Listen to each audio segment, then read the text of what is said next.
2026లో భాగంగా ఆ 6th క్లాస్లోని 4th lesson గురించి మనం డిస్కస్ చేద్దాం. Please subscribe, share, encourage. మీరు ఏమైనా మార్పులు చేర్పులు కావాలంటే, అంటే ఈ విధంగా వీడియోలు చేయాలని మీకు ఏమైనా సూచనలు ఇవ్వాలనుకుంటే మీరు కామెంట్ బాక్స్లో మీ సూచనలు తెలుపగలరు. మనం చూసినట్లయితే 4th లెసన్ మొక్కల గురించి తెలుసుకోవడం. మీరు కొన్ని మొక్కలు చిన్నవిగా, కొన్ని మొక్కలు కొన్ని చాలా పెద్దవిగా, కొన్ని నేలపై కేవలం పచ్చని పచ్చికలా ఉండడం చూశారు. కొన్నేమో చిన్నవిగా, కొన్నేమో పెద్దవిగా, కొన్నేమో నేలపై కేవలం పచ్చని పచ్చికలాగా ఉండడం చూశారు. కొన్నిటికి ఆకుపచ్చని ఆకులు ఉంటే మరికొన్నిటికి ఎరుపు రంగు ఆకులు ఉంటాయి. కొన్నిటికి ఎర్రటి పెద్ద పుష్పాలు, కొన్నిటికి నీలపు రంగు చిన్న పుష్పాలు ఉండగా మరికొన్నిటికి అసలు పుష్పాలే ఉండవు. మన చుట్టూ ఉన్న ఇండ్ల దగ్గర, మన పాఠశాల స్థలంలో, పాఠశాలకు వెళ్ళే దారిలో, మన ఉద్యానవనాల్లో, తోటల్లో రకరకాల మొక్కలను ఉండటం మనం చూస్తూ ఉంటాం. ఏదైనా మొక్క యొక్క వివిధ భాగాలను తెలుసుకుందాం. ఇది వివిధ రకాల మొక్కల మధ్య గల తేడాలను అర్థం చేసుకోవడానికి మనకు సహాయపడుతుంది. మొక్క యొక్క కాండము, కొమ్మ, వేరు, ఆకు, పుష్పము, ఫలం. మొక్క యొక్క కాండము, కొమ్మ, వేరు, ఆకు, పుష్పము, ఫలం మొదలగు భాగాలను గుర్తించగలరా మనని క్వశ్చన్ అడుగుతున్నారు. చూడండి, ఇక్కడ గుల్మాలు, ఇక్కడ మనం చూసినట్లయితే ఇక్కడ ఉంది. ఇదేంది? ప్రాథమిక వేరు, ద్వితీయ వేరు, ఇదంతా వేరు వ్యవస్థ. మొగ్గ, కాండము, పత్రము, ఫలము, పుష్పము, ఇది మొత్తాన్ని కలిపి కాండ వ్యవస్థ అంటారు. ఇదేమో వేరు వ్యవస్థ అంటారు. వేరు వ్యవస్థలో ప్రాథమిక వేరు, ద్వితీయ వేరు. ఇది కణుపు మధ్యమాలు. దీనికి మధ్య ఇట్లా కాండం పైన ఇట్లా చిన్న కణుపులు లాగా ఉంటాయి. వీటిని కణుపు మధ్యమాలు అంటారు. ఇది వేరు వ్యవస్థ. ఇది మొక్క యొక్క భాగాలు. నేను చూసినట్లయితే గుల్మాలు, పొదలు, వృక్షాలు. మీకంటే చాలా చిన్నగా ఉన్న మొక్కలు, సుమారు మీ అంత పరిమాణం గల మొక్కలు, మీకంటే పొడవుగా ఉండే మొక్కలు మనం చూస్తూ ఉంటాం. వాటి కాండాలను తాకి అవి సున్నితంగా లేదా గట్టిగా ఉన్నాయా తెలుసుకోవడానికి నిదానంగా ఉంచడానికి ప్రయత్నించండి. ఇక్కడ మనకు ఒక టేబుల్ ఇచ్చిండు. మొక్కల వర్గాలు. టమాటా ఎట్లుంటుంది? పొట్టిగా, నిలువు వరుస ఎత్తు, పొట్టిగా ఉంటుంది. అవును, ఆకుపచ్చ ఉంటుంది, మృదువుగా ఉంటుంది. గట్టిగా, మందంగా ఉంటుంది అంటే గట్టిగా ఉండదు. కాండానికి క్రింది భాగంలో కొమ్మలు ఎక్కడ కనిపిస్తాయి? కాండానికి క్రింది భాగంలో కనిపిస్తాయి, కాండానికి పై భాగంలో వస్తాయి. కాండానికి పై భాగంలో నిలువు వరుస, మొక్క వర్గం, గుల్మము. ఇట్లా మనం మరి ఇంకిన్ని మొక్కలను తీసుకొని వాటి వర్గాలను మనం వర్గీకరించాలి. ఇది మనకు అంత ఇంపార్టెంట్ కాదు, పిల్లల కోసం ఇచ్చారు ఇది. కాండం విరిగిపోకుండా జాగ్రత్తగా వహించండి. ఎత్తైన మొక్కలు ఎంత మందంగా ఉన్నాయో చూడడానికి వాటిని కౌగిలించుకోండి. కొన్ని మొక్కలలో కొమ్మలు ఎక్కడ నుండి పెరుగుతాయి? నేలకు సమీపంగానా లేకపోతే కాండం పై భాగంలోనా అని మనం గమనించవలసిన అవసరం ఉంది. ఇక్కడ చూసినట్లయితే ఎక్కువ మొక్కలకు హాని నష్టం కలిగించకుండా 4-5 సమూహాలుగా విద్యార్థులను కృత్యాలను చేయవచ్చు. అయితే మనం చూసినట్లయితే మృదు కాండం కలుపు మొక్కలను కూడా ఉపయోగించుకోవచ్చు. కలుపు మొక్కలు అంటే ఏమిటో తెలుసా? పంట పొలాలు, పచ్చిక బయలు లేదా కుండీలలో తరచుగా కొన్ని అవసరం లేని మొక్కలు లేదా కలుపు మొక్కలు పెరుగుతాయి. రైతులు తమ పొలాల నుంచి కలుపు మొక్కలను తొలగించడం మనం చూస్తూ ఉంటాం. ఇక్కడ చూడండి, ఈ లక్షణాల ఆధారంగా మొక్కలను మనం ఏం చేస్తున్నాం? మూడు వర్గాలుగా మనం మొక్కలను 3 వర్గాలుగా వర్గీకరించవచ్చు. ఒకటి గుల్మాలు, పొదలు, వృక్షాలు. గుర్తుపెట్టుకోండి, గుల్మాలు ఒకటి, పొదలు ఒకటి, వృక్షాలు ఒకటి. ఇక్కడ చూసినట్లయితే ఇది గుల్మం, ఇదేమో పొద, ఇదేమో వృక్షం.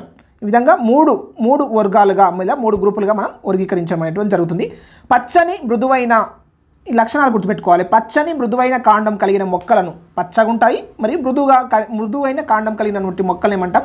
గుల్మాలు అంటారు. ఇవి సామాన్యంగా పొట్టిగా ఉండి ఎక్కువ శాఖలను కలిగి ఉండకపోవచ్చు. శాఖలు అనేటువంటివి ఎక్కువగా ఉండకపోవచ్చు. వీటిని ఏమంటారంటే గుల్మాలు అంటారు. నెక్స్ట్ చూడండి, కొన్ని కొమ్మలు కాండపు అడుగు భాగాన పెరుగుతాయి. ఇది కాండం అయితే కాండం యొక్క అడుగు భాగం ఉంటుంది కదా, ఈ అడుగు భాగంలో గుబురుగా పెరుగుతాయి.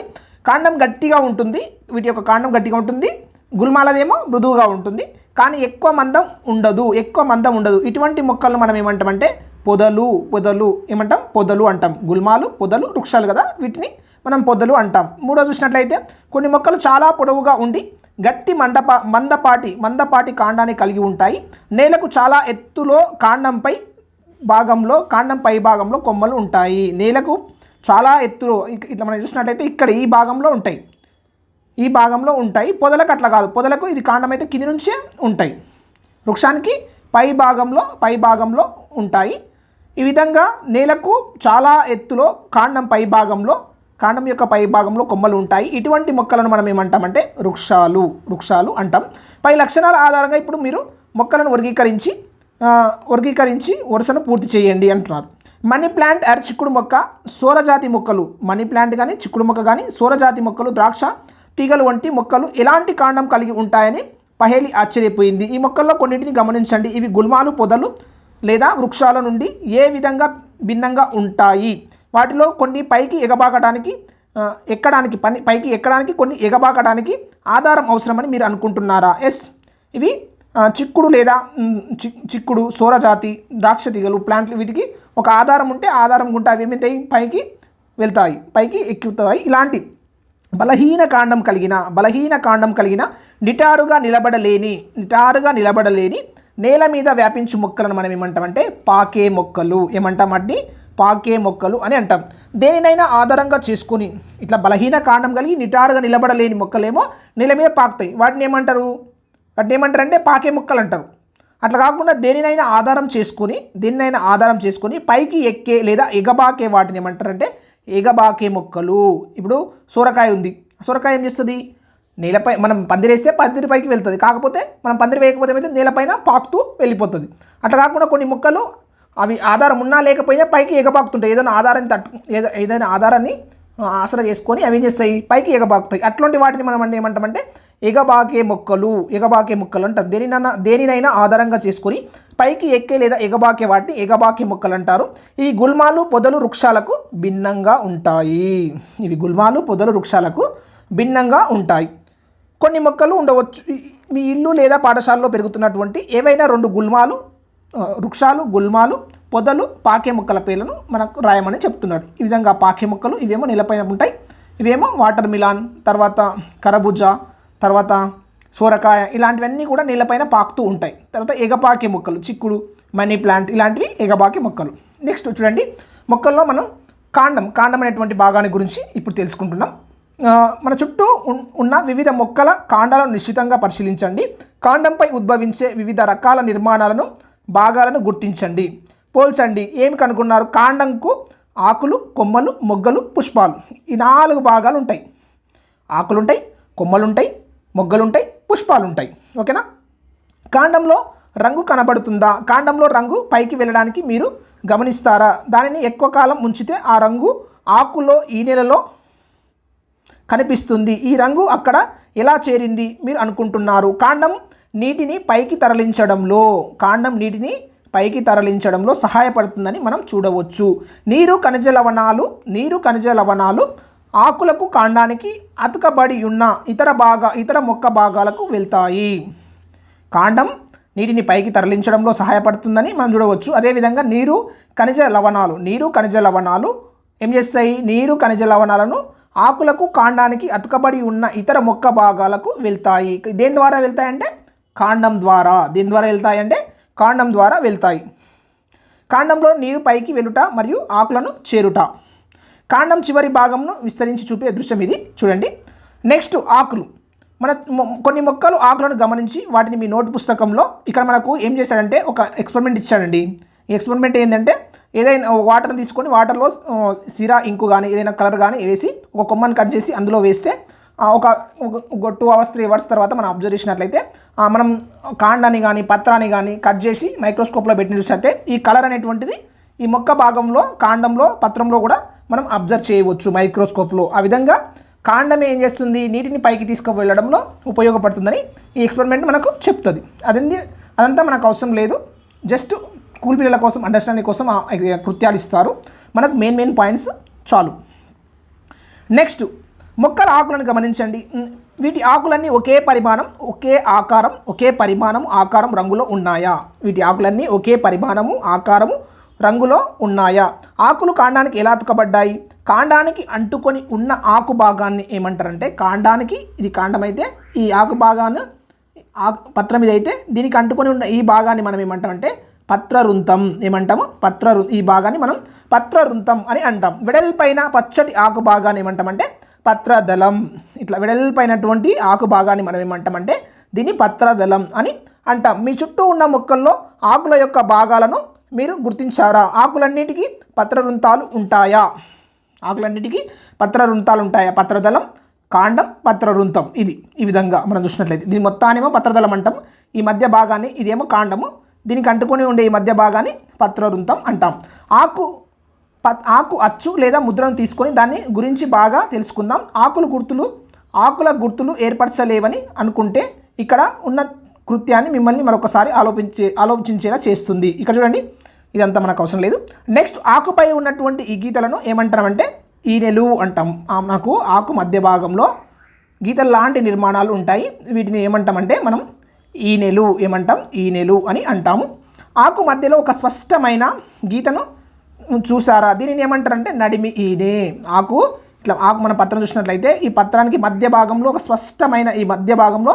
స్పష్టమైన గీత లాంటి నిర్మాణం ఉంటుంది. దీన్ని ఏమంటామంటే నడిమి ఈనె అంటారు. దీనికి పక్కలో ఉన్నటువంటి వీటిని పక్క ఈనెలు అని అంటారు.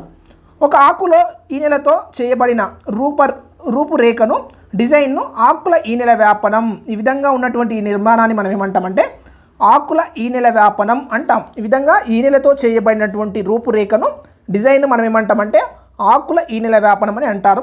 నడిమి ఈనెకు ఈ రూపురేఖ రెండు వైపులా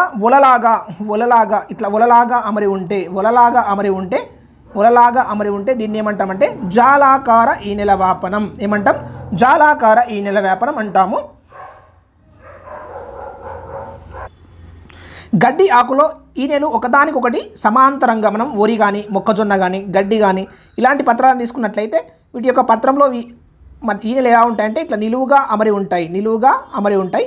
ఇలాంటి ఆకుల్లో ఒకదానికొకటి సమాంతరంగా లేదా ఇట్లా సమాంతరంగా అమరి ఉంటే ఈ మొక్క సమాంతరంగా అమరి ఉండవచ్చు. అది సమాంతర ఈనెల వ్యాపనం.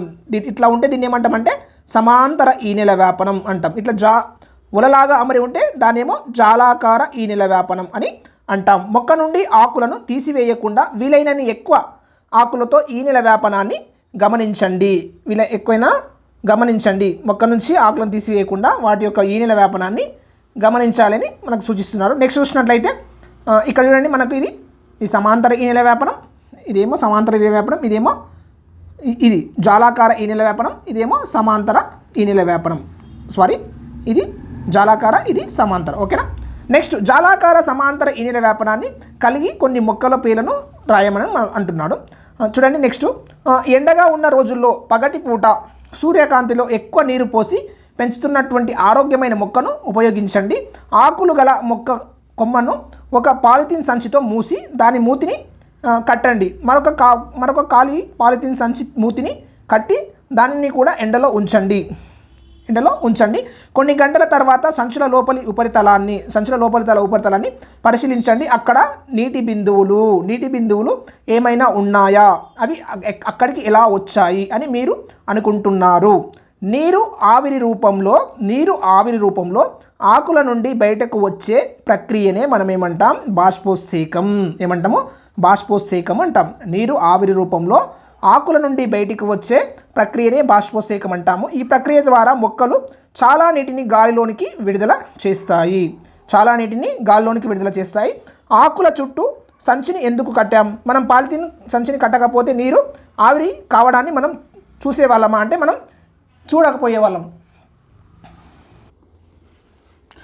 చూసేవాళ్ళము. పాలిథిన్ సంచిపై నీరు కనిపించడాన్ని చేసింది. అయితే ఈ కొన్ని కృత్యాలలో నీరు వివిధ రూపాలలో మారడాన్ని మనం గమనించాం. మీరు వీటి గురించి ఆలోచించి పాలిథిన్ సంచిపై నీటి చుక్కలు కనిపించే ప్రక్రియను పేరు పెట్టగలరా? ఆకులు మరొక విధి కూడా కలిగి ఉంటాయి, పత్రాలు మరొక విధిని కూడా కలిగి ఉంటాయి. ఇది విధంగా మనము నీరు ఆవిరి రూపంలో ఆకుల నుండి బయటికి వచ్చే ఈ ప్రక్రియను మనం ఏమంటున్నామంటే బాష్పోత్సేకం అని అంటున్నాం. ఇంకొక కృత్యం ఇవ్వడం జరిగింది. ఇక్కడ చూడండి, ఒక బీకర్, పరీక్షనాళిక, బర్నర్, నీరు, వాచ్ గ్లాస్, అయోడిన్ ద్రావణము అవసరం అవుతుంది.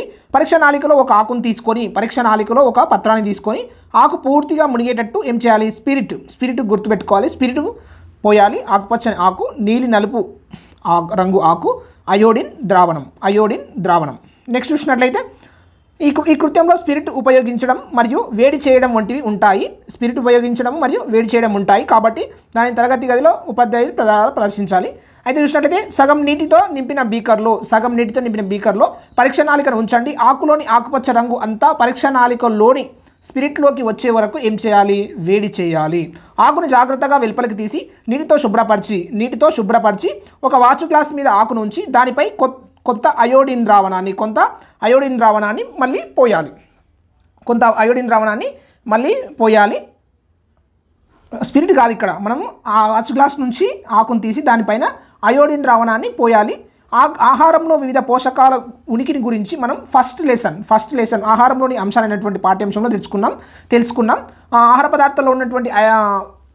పదార్థాల్లో ఉన్నటువంటి కార్బోహైడ్రేట్ లేదా స్టార్చ్ కోసం మనం అక్కడ అయోడిన్ పరీక్ష చేస్తాం. అదే పరీక్షను మనం ఇక్కడ కూడా చేస్తున్నాం. దీని అర్థం ఆకులో పిండి పదార్థం ఉందా? బంగాళదుంప మొక్క కూడా పిండి పదార్థం కలిగి ఉండటం మనం చూసాం. బంగాళదుంపలు మొక్క యొక్క పత్రాల నుండి పిండి పదార్థాన్ని పొంది దానిని నిల్వ చేస్తాయి. దానిని ఇక్కడ దుంపలో వేర్ల లోపల నిల్వ చేస్తాయి. కాండం బంగాళదుంప అనేటువంటిది కాండం, ఆ కాండం భాగంలో నిల్వ చేస్తాయి. ఆకులు సూర్యకాంతిలో వాటిలో గల ఆకుపచ్చ రంగు పదార్థం సమక్షంలో తమ ఆహారాన్ని తయారు చేసుకుంటాయి. ఆకులు ఏం చేస్తాయి? సూర్యకాంతిలో వాటిలో గల ఆకుపచ్చ రంగు పదార్థం సమక్షంలో తమ ఆహారాన్ని తయారు చేసుకుంటాయి. దీనికోసం ఏమి ఉపయోగించుకుంటాయంటే గాలి, నీరు, కార్బన్ డయాక్సైడ్ను ఉపయోగించుకుంటాయి. ఈ ప్రక్రియనే మనం ఏమంటున్నామంటే కిరణజన్య సంయోగ క్రియ. 6CO2 12H2O gives rise to chlorophyll మరియు సూర్యకాంతి సమక్షంలో C6H12O6 ప్లస్ 6O2 అనేటువంటిది ఈ సమీకరణం కిరణజన్య సంయోగ క్రియది. ఇది మనం పై తరగతిలో తెలుసుకుంటాం. ఈ ప్రక్రియలో ఆక్సిజన్ విడుదలవుతుంది. ఆకులచే తయారు చేయబడినటువంటి ఆహారం మొక్క యొక్క వివిధ భాగాలలో, కొన్ని మొక్కల్లో వేరులో, కొన్ని మొక్కల్లో కాండంలో, కొన్ని మొక్కల్లో పత్రాల్లో, ఇట్లా వేరువేరు భాగాల్లో ఆహార పదార్థం నిల్వ చేయబడుతుంది. కాండం ఆకుకు ఏం చేస్తుంది? ఈ కాండం అనేటువంటి భాగం ఆకుకు నీటి సరఫరా చేస్తుందని మనం చూసాం ఇంతకుముందు ప్రయోగంలో. కాండాన్ని కత్తిరించి కలర్ నీటిలో ఉంచినప్పుడు ఆ ప్రయోగం ద్వారా మనం తెలుసుకున్నాం. ఈ నీటిని ఆహారం తయారు చేయడానికి ఉపయోగిస్తుంది. నీటిని వాటర్ కూడా మనకు అవసరం ఆహార పదార్థాన్ని తయారు చేసుకోవడం కోసం. కిరణజన్య సంయోగ ప్రక్రియలో బాష్పోత్సేకం ద్వారా కూడా ఆకులు నీటిని కోల్పోతాయి. బాష్పోత్సేకం అనేటువంటి ప్రక్రియ ద్వారా ఏం చేస్తాయి? ఆకులు అదనంగా ఉన్నటువంటి నీటిని కోల్పోతాయి. కాండము ఆకులు నీటిని ఎలా పొందుతాయి? అక్కడి వేర్ల ప్రముఖ పాత్ర వస్తుంది. కాండము ఆకులు నీరు ఎలా పొందుతున్నాయి దాని భాగంలో మనం వేర్ల యొక్క పాత్ర ఉడక ఉంటుంది. నెక్స్ట్ చూడండి వేర్లు. ఇప్పుడు వేర్లను గురించి తెలుసుకుందాం. వేర్లు ఎవరు తమ మొక్కకు సరిగ్గా నీరు పోస్తున్నారని మీరు అనుకుంటున్నారు? పహేలినా లేకపోతే బుజునా ఎందుకో గుర్తించండి. ఇక్కడ చూడండి, ఈ అమ్మాయి కరెక్ట్గా మొక్కకు నీళ్ళు పోస్తుంది. మొక్కలోని ఏ భాగం మట్టిలో ఉంటుంది? ఇక్కడ చూసినట్లయితే మైదాన ప్రదేశంలో గల ఒక రకమైనటువంటి 2 మొక్కలను ఎంచుకొని వాటిని వేర్లతో సహా తవ్వి తీయండి. వాటి వేర్లు తెగిపోకుండా జాగ్రత్త వహించండి. మొక్క వేర్లను కత్తిరించి మొక్క యొక్క వేర్లను కత్తిరించి దాని కుండి బీలలో నాటండి. ఇక్కడ చూడండి, ఒక వేర్లు గల మొక్క, వేర్లు లేనటువంటి మొక్క. ఇదేమో వేర్లు గలది, ఇదేమో వేర్లు లేనటువంటిది. వేర్లున్నదేమో ఏ కుండీలో, వేర్లు లేనటువంటిది బి కుండీలో. వాటిని క్రమం తప్పకుండా నీరు పెట్టండి. ఒక వారం రోజుల తర్వాత మొక్కను గమనించండి. 2 మొక్కలు ఆరోగ్యంగా ఉన్నాయా? 2 మొక్కలకు క్రమం తప్పకుండా నీరు పోస్తున్నాం, కానీ ఒకటి వేరు లేకుండా ఉంది కదా. వేరు యొక్క ముఖ్యమైనటువంటి విధిని అర్థం చేసుకోవడానికి మనం ఈ కృత్యం ఉపయోగపడుతుంది. వేరు యొక్క మరొక విధిని అధ్యయనం చేయడానికి మరొక కృత్యం కూడా చేద్దాం. ఈ విధంగా వారం రోజుల తర్వాత చూసినట్లయితే ఈ మొక్క వెండిపోతుంది, ఈ మొక్క ఆరోగ్యంగా ఉంటుంది. శనగలు, మొక్కజొన్న విత్తనాలు, పత్తి దూది, గిన్నె, కొంచెం నీరు, వాటర్. 2 గిన్నెలు తీసుకోండి.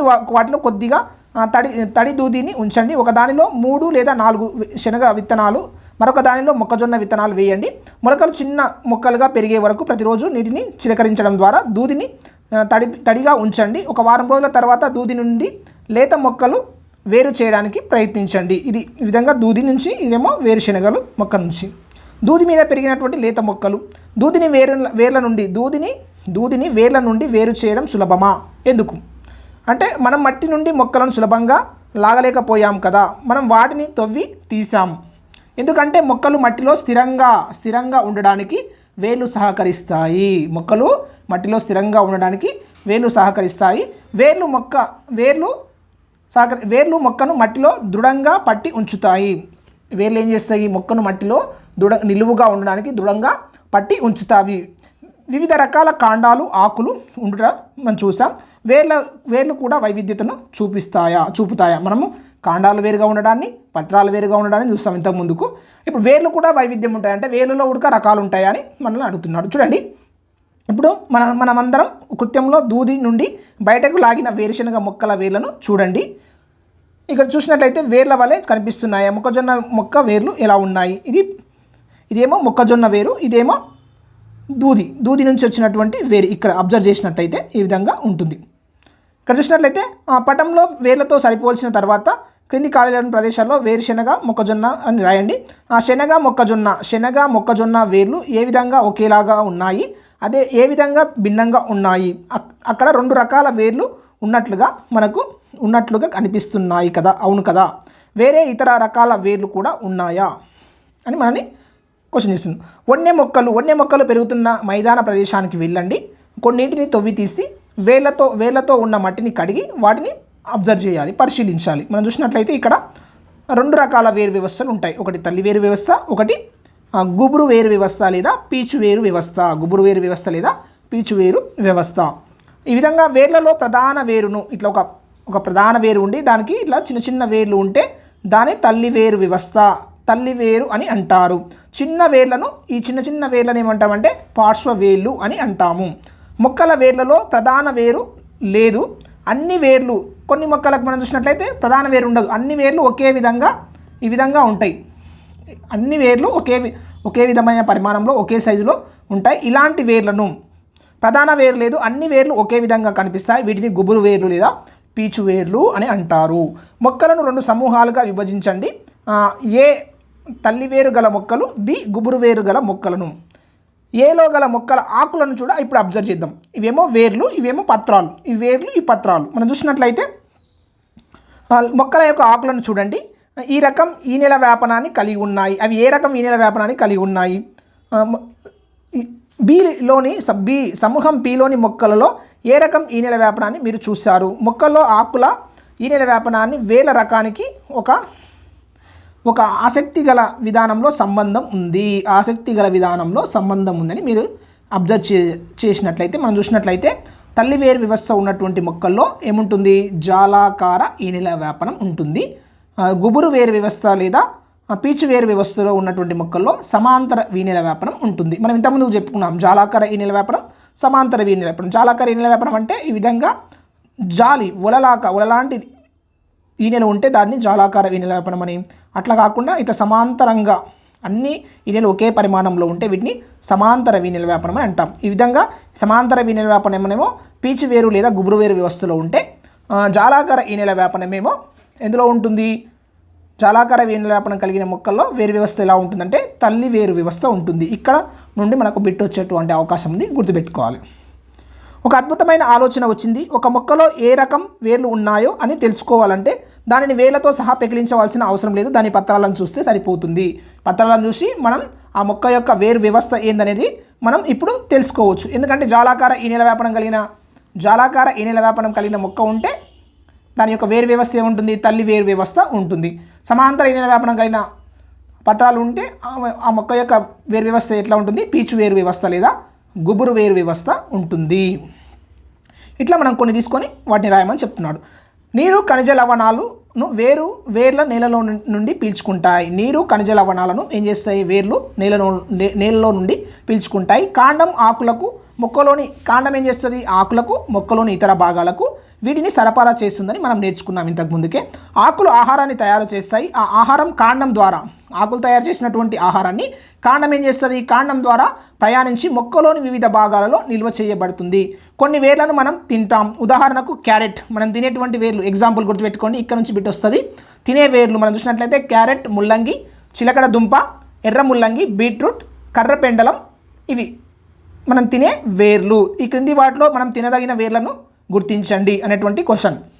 మనం ఆహారం నిల్వ చేయబడిన మొక్కల్లోని అనేక ఇతర భాగాల కూడా తింటాం. ఆహారం నిల్వ చేయబడినటువంటి మొక్కల్లోని ఇతర భాగాలను కూడా మనం ఆహారంగా తీసుకుంటాం. కాండం అటు ఇటు సంచారం ఉన్న విధిగా మీరు ఒప్పుకుంటారా అంటే కాండం ఏం చేస్తుంది, ఈ మధ్యలో ఉన్నటువంటి కాండం ఇక్కడ పత్రాలు తయారు చేసినటువంటి ఆహార పదార్థాలు మొక్కలోని ఇతర భాగాలకు సరఫరా చేస్తుంది. అదేవిధంగా వేర్లు గ్రహించినటువంటి నీరు ఖనిజ లవణాలని మొక్కలోని ఇతర భాగాలకు సరఫరా చేస్తుంది. ఈ విధంగా సంచారం అంటే అక్కడికి ఇక్కడికి మధ్యలో ఒక మీడియేటర్గా కాండం ప్రవర్తిస్తుంది అని చెప్తున్నారు. తర్వాత చూడండి, ఇక్కడ కాండంలో పైకి వెళ్ళే పదార్థం, కాండం కిందికి వచ్చే పదార్థాల పేర్లను రాయండి. తర్వాత కాండంలో మనం పుష్ప నిర్మాణాన్ని గురించి నేర్చుకుందాం. ఇప్పుడు పుష్పం. ఇప్పటి వరకు మనము కాండం అయిపోయింది, పత్రం అయిపోయింది, వేరైపోయింది. ఇప్పుడు పుష్పం. గులాబీ మొక్క 3 కొమ్మలను మీరు చూపడమైంది. మొక్కను గుర్తించడానికి వాటిలో ఏది మీకు ఉత్తమంగా సహకరిస్తుంది అంటే పటం సిలో ఉన్న పటం ఉత్తమమైనది. ఆకులతో ఉన్న కొమ్మ, ఆకులు పుష్పాలతో ఉన్న కొమ్మ. పుష్పంకి పటం సిలో పుష్పానికి మీరు ఏ రంగును ఉపయోగిస్తారు? అన్ని పుష్పాలు వర్ణమయమా? గడ్డి, గోధుమ, మొక్కజొన్న, మామిడి, జామ మొదలైన మొక్కలపై పుష్పాలను ఎప్పుడైనా మీరు చూసారా? అవి ప్రకాశవంతమైన రంగులను కలిగి ఉన్నాయా అంటే అన్ని ప్రకాశవంతమైన రంగులను కలిగి ఉండవు, కొన్ని మామూలు రంగులను కూడా కలిగి ఉంటాయి. అధ్యయనానికి పుష్పాలను ఎన్నుకునేటప్పుడు బంతిపూలు కానీ, చామంతి కానీ, సూర్యకాంతం కానీ పుష్పాలను కానీ ఎంచుకోకండి అంటున్నారు. ఎందుకు అంటే బంతిపూలు కానీ, చామంతి కానీ, సూర్యకాంతం కానీ అవి ఏక పుష్పాలు. ఇది గుర్తుపెట్టుకోవాలి, ఇక్కడ నుంచి బిట్ వస్తుంది. ఈ క్రింది వాటిలో ఏక పుష్పాలు కలిగి గుంపులుగా ఉండేటువంటి మొక్కలను గుర్తించండి. ఏక పుష్పాలు కాదవి, అంటే అవి ఏక పుష్పాలు కాదు. పుష్పాలు ఎట్లుంటాయి? గుంపులు అని తర్వాతి తరగతిలో తెలుసుకుంటారు. ఆ పుష్పాలన్నీ ఒకే గుర్తు దగ్గర గుంపులుగా ఉంటాయి. అవి ఏక పుష్పాలు కాదు. ఏక పుష్పాలు అవన్నీ ఒకే సింగిల్ పుష్పం కాదు, అవన్నీ కలిసి అనేక పుష్పాలు. కావున దాన్ని మనం అధ్యయనం చేయడానికి ఉపయోగించడానికి రాదు. ఈ కింది వాటిలో ఏక పుష్పాలు కానీ గుంపులుగా ఉండేటువంటి పుష్పాలను గుర్తించండి, మొక్కలను గుర్తించండి అంటే ఇక్కడ నుంచి ఒక బిట్ అడిగే అవకాశం ఉంది. నెక్స్ట్ చూడండి, ఏదైనా ఒక దాని మొగ్గ లేదా 2 తాజా పుష్పాలు మనకు కావాలి. ఉమెంతా, మనం బాగా ఎగ్జాంపుల్గా అబ్జర్వ్ చేయడానికి ఉమెంతా, రోజా, చైనా రోజ్, మందారం, ఆవాలు, వంకాయ, బెండ, గుల్మొహర్, వీటితో పాటు ఒక బ్లేడు, ఒక గాజు, స్లైడ్, ఒక కాగితం, ఒక భూతద్దం, నీరు కావాలి. మనం పుష్పాన్ని ఇప్పుడు అబ్జర్వ్ చేస్తున్నాం. వికసించిన పుష్పం యొక్క స్పష్టమైన భాగాలను చూడండి. ఇవి పుష్పంలోని ఆకర్షణ పత్రాలు. వివిధ పుష్పాలకు వివిధ రంగుల ఆకర్షక పత్రాలు ఉంటాయి. కలర్లో ఉన్నటువంటి రంగుల రూపంలో ఉన్నటువంటి వాటిని ఏమంటామంటే ఆకర్షక పత్రాలు అని అంటాం. ఇవి పుష్పంలో ఆకర్షక పత్రాలు. వివిధ పుష్పాలకు ఒక పుష్పానికి తెలుపు ఉంటుంది, దానికి నీలం ఉంటుంది, దానికి రెడ్ ఉంటుంది, దానికి పింక్ ఉంటుంది. ఇట్లా వివిధ పుష్పాలకు వివిధ రంగులు ఆకర్షణ పత్రాలు ఉంటాయి. మొగ్గలో ఆకర్షక పత్రాలు ఎక్కడ ఉంటాయి అవి అని మీరు ఆలోచించారు. మొగ్గలో చాలా ముఖ్యమైన భాగం ఏది? ఈ భాగం చిన్న ఆకులాంటి నిర్మాణంతో చేయబడి ఉంటుంది. ఇవి కూడా పత్రాలే కానీ మాడిఫై చేయబడిన పత్రాలు అంతే. మీరు చూసారా, మనం మొగ్గ దశలో ఉన్నప్పుడు ఇట్లా కింద వీటి వైపు ఈ రంగు ఉన్నటువంటి వైపు వెలుపలి వైపున గ్రీన్ కలర్లో ఆకుపచ్చ రంగులో మరొక పత్రాలు ఉంటాయి. వీటిని ఏమంటారంటే రక్షక పత్రాలు అంటారు. ఒక పుష్పాన్ని తీసుకొని దానిని ఆకర్షణ పత్రాలు, రక్షణ పత్రాలను పరిశీలించండి. ఇందులో ఎన్ని రక్షక పత్రాలు ఉన్నాయి? అవి ఒకదానితో ఒకటి కలిసిపోయి ఉన్నాయా? ఆకర్షణ పత్రాలు, రక్షణ పత్రాలు రంగులు ఏమిటి? పుష్పంలో ఎన్ని ఆకర్షక పత్రాలు ఉన్నాయి? అవి ఒకదానితో ఒకటి కలిసిపోయి ఉన్నాయా లేదా ప్రత్యేకంగా ఉన్నాయా? ఇవన్నీ మనం అబ్జర్వ్ చేయాలి. కలిసిపోయిన రక్షక పత్రాలు గల పుష్పంలో ఆకర్షణ పత్రాలు విడివిడిగా ఉన్నాయా లేదా ఒకటిగా లేదా కలిసిపోయి ఉన్నాయా? ఇవన్నీ మనం అబ్జర్వ్ చేయాలి. మనం చూసినట్లయితే మొత్తం తరగతి పరిశీలన ఆధారంగా పూల మొక్కలు ఉండే ప్రాంతానికి క్షేత్ర పర్యటన చేసి చివరి 2 వరుసలు మనం ఈ క్షేత్ర పర్యటన చేసి అబ్జర్వ్ చేయమని చెప్తున్నాం. పుష్పం యొక్క లోపలి భాగాలను స్పష్టంగా చూడడానికి ఆకర్షక పత్రాలు అంటుకొని ఉన్నచో వాటిని కత్తిరించి ఏం చేయాలి? బయట ఉన్నటువంటి గ్రీన్ కలర్లో ఉన్నటువంటి ఆకర్షక పత్రాలను తీసివేసి కత్తిరించి, ఉదాహరణకు ఒక ముమెంత పువ్వును తీసుకొని ఇతర గంట ఆకార పుష్పంలోని లోపలి భాగాలను స్పష్టంగా చూడడం కోసం మనం ఏం చేయాలి? ఆకర్షక పత్రాలను పొడవు వెంబడి కత్తిరించాలి. ఈ విధంగా మనం పుష్పం ఉన్నట్లయితే ఈ పుష్పంలో బయటి వైపు ఉన్నటువంటి ఆకర్షణ పత్రాలను తీసేయాలి. ఇక్కడ నుంచి ఇది రక్షక పత్రాలను తీసేయాలి. ఆకర్షక పత్రాలని ఇట్లా పైనుంచి ఇట్లా కిందికి కత్తిరించుకుంటూ రావాలి. కత్తిరించి వేరు చేసినచో లోపలి భాగాలను మనం స్పష్టంగా చూడవచ్చు. ఈ విధంగా ఒక పుష్పాన్ని తీసుకొని అందులో రక్షక పత్రాలు, ఆకర్షణ పత్రాలు, సంఖ్య, రంగు తర్వాత రక్షక పత్రాలు కలిసి ఉన్నాయా, వేరువేరుగా ఉన్నాయి. ఆకర్షక పత్రాలు కలిసి ఉన్నాయా, వేరువేరుగా ఉన్నాయి. కేసరాలు విడిగా లేక ఆకర్షక పత్రాలతో అంటుకొని ఉన్నాయా, కేసరం ఉందా లేదా, ఇది మనం ప్రాజెక్ట్ వర్క్ కింద పిల్లలు చేయాలి. నెక్స్ట్ ఇతర భాగాలను చూడడానికి రక్షక పత్రాలు, ఆకర్షణ పత్రాలను తొలగించండి. ఇంకా మనం రక్షణ పత్రాలు అయిపోయినాయి, ఆకర్షణ పత్రాలు అయిపోయినాయి. దాని లోపల ఇంకా ఉండేటువంటి భాగాలను అబ్జర్వ్ చేయడం కోసం, పరిశీలించడం కోసం ఆ రెండింటిని తీసివేయాలి. కేసరాలు అండకోశం పుష్పంలో గుర్తించండి. కేసరాలు మరియు అండకోశం పుష్పంలో గుర్తించండి. పుష్పంలో వేరువేరు రకాల కేసరాలు చూపిస్తుంది. పుష్పంలో గల కేసరాలలోని 2 భాగాలను గుర్తించగలరా? మనం చూసినట్లయితే మీ పుష్పంలో ఎన్ని కేసరాలు ఉన్నాయి, ఒక కేసరాన్ని గీసి దాని యొక్క భాగాలను గుర్తించండి. ఇది గంటాకార పుష్పం, ఉమెంత పుష్పము. కేసరాలు ఇవేమో కేసరాలు, ఇవేమో వీటిపైన ఉండేటువంటి పరాగకోశాలు, ఈ క్రింది భాగంలో ఉండేది అండకోశం, ఇవి పుష్పం యొక్క భాగాలు. ఓకేనా? ఇది రక్షక పత్రాలు, ఇది ఆకర్షణ పత్రాలు. మనం ఒక కేసరాన్ని తీసుకున్నట్లయితే కేసరం, ఇది కేసర దండం ఉంటుంది, దీనిపైన పరాగకోశం అనేటువంటి నిర్మాణం ఉంటుంది. పుష్పంలో అన్నిటికంటే లోపలి భాగాన్ని ఉండే ఈ భాగాన్ని మనం ఏమంటాం, అండకోశం అని అంటారు. దానిని పూర్తిగా చూడలేకపోతే మిగిలిన కేసరాలను, ఈ కేసర భాగాలు ఉన్నాయి కదా, వీటిని తీసేసి తొలగించండి. అండకోశం యొక్క భాగాలను గుర్తించండి. మీ పుష్పం యొక్క అండకోశం పటాన్ని గీయమని అంటున్నాడు. ఇప్పుడు మనం అండకోశం యొక్క నిర్మాణాన్ని అధ్యయనం చేద్దాం. అండకోశం యొక్క అత్యంత దిగువన ఉన్న ఉబ్బిన భాగం, దీని లోపలి ఏముందో తెలుసుకోవడానికి దీనిని కత్తిరించాలి. దీని లోపల ఉన్నటువంటి భాగాన్ని ఏం చేయాలి, కత్తిరించాలి. పుష్పం యొక్క అండకోశం ఎలా కత్తిరించాలో అర్థం చేసుకోవడానికి ఇక్కడ మనకు ఎగ్జాంపుల్స్ ఇచ్చాడు. చూడండి, అండం ఛేదించుటకు ఒక నిలువు కోత లేదా ఒక అడ్డుకోత, ఒక నిలువు కోత కొయ్యాలి, ఒక అడ్డుకోత కొయ్యాలి. చేసినట్లయితే అండాశయం 2 విభిన్న రీతులలో కత్తిరించండి. అవి ఎండిపోకుండా ఉండడానికి మీరు కత్తిరించిన అండాశయం 2 ముక్కలపై ఒక్కో చుక్క వాటర్ను, నీటిని వేయండి. ఒక కటకాన్ని ఉపయోగించి అండాశయం యొక్క లోపలి భాగాలను పరిశీలించండి. కటకమును ఉపయోగించి అండాశయంలో చిన్న పూస లాంటి నిర్మాణాలను మీరు చూశారు. వాటిని ఏమంటారంటే అండాలు. అండాశయం లోపల ఉండేటువంటి వాటిని మనం అండాలు అని అంటాం. మీకు కావాల్సిన వాటికన్నా ఎక్కువ పుష్పాలను తెంపకూడదు అని గుర్తుపెట్టుకోండి, అంటే మనం ఎక్స్పెరిమెంట్ చేసేటప్పుడు. నెక్స్ట్, అన్ని పుష్పాలు రక్షక పత్రాలు, ఆకర్షణ పత్రాలు, కేసరాలు, అండకోశాలు కలిగి ఉన్నాయా? ఇందులో 1 లేదా అంతకన్నా ఎక్కువ భాగాలు లేని పుష్పాలు ఉన్నాయా? ఇవి కాకుండా వేరే భాగాలు కలిగిన పుష్పాలు ఉన్నాయంటే ఉంటాయి. రక్షక పత్రాలు, ఆకర్షణ పత్రాల మధ్య తేడాలను, పుష్పాల్లో ఏమైనా ఉన్నాయా, తేడాలు కలిగినటువంటి పుష్పాలు ఏమైనా ఉన్నాయని మనల్ని క్వశ్చనింగ్ అడుగుతున్నాడు పిల్లల్ని. కేసరాల సంఖ్య, ఆకర్షణ పత్రాల సంఖ్య భిన్నంగా ఉండే పుష్పాలు ఏమైనా కనుగొన్నారా? పుష్పం యొక్క నిర్మాణం అన్నిసార్లు ఒకేలా ఉండదని మీరు ఇప్పుడు అంగీకరిస్తారా? పుష్పం యొక్క నిర్మాణం అన్నిసార్లు ఒకేలా ఉండదు. ఇది స్టేట్మెంట్ల రూపంలో ఇస్తారండి. First statement, second statement, third statement, fourth statement. పుష్పానికి సంబంధించినటువంటి సరైన వాక్యాన్ని గుర్తించండి. పుష్పం యొక్క నిర్మాణం అన్నిసార్లు ఒకేలా ఉంటుంది. పుష్పంలోని కేసరాలు, ఆకర్షణ పత్రాల సంఖ్య భిన్నంగా ఉంటుంది. మనం చూసినట్లయితే రక్షక పత్రాలు, ఆకర్షణ పత్రాల మధ్య తేడాలు ఉంటాయి. థర్డ్ స్టేట్మెంట్ ఏది కాదు. లేకపోతే ఇంకో స్టేట్మెంట్ ఏంటంటే అన్ని పుష్పాలు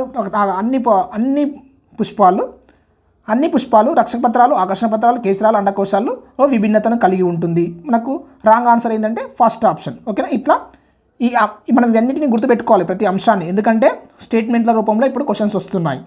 రక్షక పత్రాలు, ఆకర్షణ పత్రాలు, కేసరాలు, అండకోశాల సంఖ్య కూడా వేరువేరు పుష్పాల్లో వేరువేరుగా ఉంటుంది. ఇది గుర్తుపెట్టుకోవాలి. రక్షక పత్రాలు, ఆకర్షణ పత్రాలు, కేసరాలు, అండకోశాల సంఖ్య, వాటి యొక్క సంఖ్య కూడా వేరువేరు పుష్పాలలో వేరువేరుగా ఉంటుంది. వీటిలో కొన్ని భాగాలు కొన్ని సందర్భాల్లో కనిపించకపోవచ్చు. కొన్ని భాగాలు కనిపిస్తాయి, కొన్ని భాగాలు కనిపించకపోవచ్చు. మనం పత్రాలు, కాండాలు, వేరే లక్షణాలను, విధులను అధ్యయనం చేసాం. వివిధ పుష్పాల నిర్మాణాలను అధ్యయనం చేసాం. పుష్పాల యొక్క విధులను పై తరగతుల్లో, నెక్స్ట్ క్లాస్లో ఫలాల గురించి పై తరగతిలో నేర్చుకుంటాం.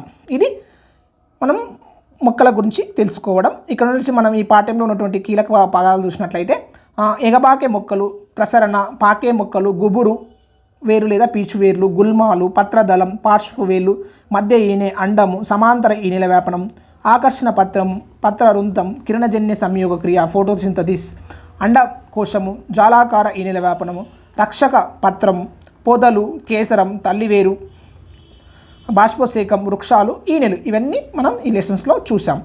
ఏం నేర్చుకున్నామంటే మొక్కల ఎత్తు, కాండం యొక్క స్వభావం మరియు కొమ్మల ఆధారంగా సాధారణంగా వాటిని ఏం చేస్తాం, మూడు వర్గాలుగా, 3 గ్రూపులుగా విభజిస్తాం. గుల్మాలు, పొదలు, వృక్షాలు. ఏంది మొక్కల యొక్క ఎత్తు, కాండం యొక్క స్వభావం, కొమ్మల ఆధారంగా ఈ 3 లక్షణాలను ఆధారం చేసుకొని మనం గుల్మాలు, పొదలు, వృక్షాలుగా విభజిస్తాం. కాండం పత్రాలు, పుష్పాలు, పండ్లు కలిగి ఉంటుంది. కాండం ఏం చేస్తుంది? పత్రాలను, పుష్పాలను, పండ్లను అనేటువంటి భాగాలని కలిగి ఉంటుంది. సాధారణంగా పత్రాలు ఒక పత్రవృంతం, పత్రదళం కలిగి ఉంటుంది. పత్రాలు ఏముంటాయి? పత్రవృంతం ఉంటుంది, పత్రదళం ఉంటుంది. పత్రాలపై ఈనెలు విస్తరించి ఉండే విధానాన్ని మనం ఏమంటామంటే ఈనెల వ్యాపనం అంటాము. ఇది 2 రకాలు ఉంటుంది. ఒకటి జాలాకార ఈనెల వ్యాపనం, 2 సమాంతర ఈనెల వ్యాపనం. పత్రాలు బాష్పోత్సేకం అనేటువంటి ప్రక్రియ ద్వారా నీటి ఆవిని బయటకు పంపిస్తాయి. నీటి ఆవిరిని ఏం చేస్తాయి? బయటకు పంపిస్తాయి. ఆకుపచ్చని ఆకులు సూర్యరశ్మి సమక్షంలో, ఆకుపచ్చని ఆకులు ఏం చేస్తాయి? సూర్యరశ్మి సమక్షంలో కార్బన్ డైఆక్సైడ్ మరియు నీటిని ఉపయోగించుకొని కిరణజన్య సంయోగ క్రియ ద్వారా తమకు కావాల్సినటువంటి ఆహారాన్ని తయారు చేసుకుంటాయి. ఏంటివి?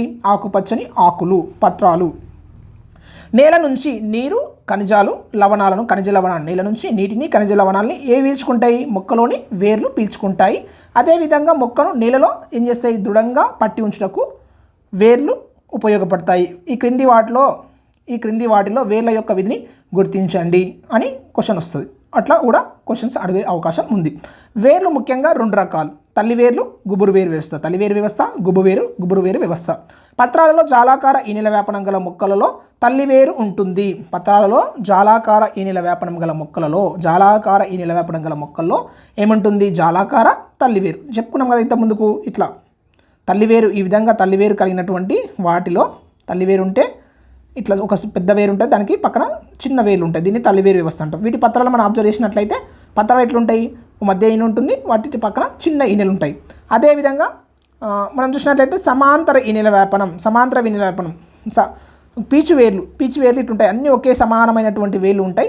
ఇట్లా ఉన్నటువంటి వేర్లను మనం ఏమంటాం? పీచు వేర్లు లేదా గుబురు వేర్లు అంటాం. వీటి పత్రాలు మనం చూసినట్లయితే వీటి మధ్యలో ఈనెలు మొత్తం అన్నీ ఒకే సమాన పరిమాణంలో ఉంటాయి. వీటిని ఏమంటామంటే సమాంతర ఈనెల వ్యాపనం అంటాం. అయితే పత్రాల్లో సమాంతర ఈనెల వ్యాపనం గల మొక్కల్లో గుబురు వేర్లు ఉంటాయి. గుర్తుపెట్టుకోవాలి ఈ 2 కాంబినేషన్స్. అదేవిధంగా ఇంకొక లక్షణం కూడా ఉంటుంది. తల్లివేరు వ్యవస్థ, జాలాకార ఈనెల వ్యాపనం కలిగిన వ్యవస్థ ఏముంటాయి? ద్విదళ బీజ విత్తనాలై ఉంటాయి. అదేవిధంగా సమాంతర ఈనెల వ్యాపనం దాంతోపాటు గుబ్బురువేరు వ్యవస్థ లేదా పీచువేరు వ్యవస్థ కలిగిన వాటిలో ఏకదళ బీజ మొక్కలై ఉంటాయి. అవేంటివి? ఏకదళ బీజ మొక్కలై ఉంటాయి. ఓకేనా? ఈ స్టేట్మెంట్ కూడా గుర్తుపెట్టుకోండి. నెక్స్ట్ చూసినట్లయితే కాండము వేర్ల నుండి నీటిని ఏం చేస్తాయి? పత్రాలకు మొక్క యొక్క ఇతర భాగాలకు పంపుతాయి. ఆహారాన్ని పత్రాలు నుంచి ఇతర భాగాలకు కూడా సరఫరా చేస్తుంది. కాండం చేస్తుంది. వేర్ల నుండి నీటినేమో పత్రాలకు, ఇతర భాగాలకు. అదేవిధంగా పత్రాలు తయారు చేసినటువంటి ఆహారాన్ని ఏం చేస్తాయి? పత్రాల నుంచి ఇతర భాగాలకు ఈ కాండం అనేటువంటిది సరఫరా చేస్తుంది.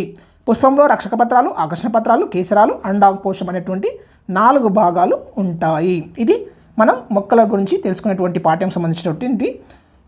పాఠ్యాంశం గురించి మీకు ఇంకా మెరుగ్గా మనం చెప్పేటువంటి లెసన్లో ఏమైనా అర్థం కాకపోయినా, లేకపోతే స్పీడ్ ఎక్కువైనా, లేకపోతే ఇంకా బాగా ఎక్స్ప్లెనేషన్ చేయండి సార్ అని చెప్పినా, దానికి సంబంధించినటువంటి ఏమైనా చేంజెస్తో మేము చెప్పాలనుకుంటే మీరు మీ యొక్క ఒపీనియన్ని కామెంట్ రూపంలో తెలియజేయండి. దానికి అనుగుణంగా మనం చెప్పే విధానాన్ని మార్చుకోవడం జరుగుతుంది. Please subscribe, share, encourage, support.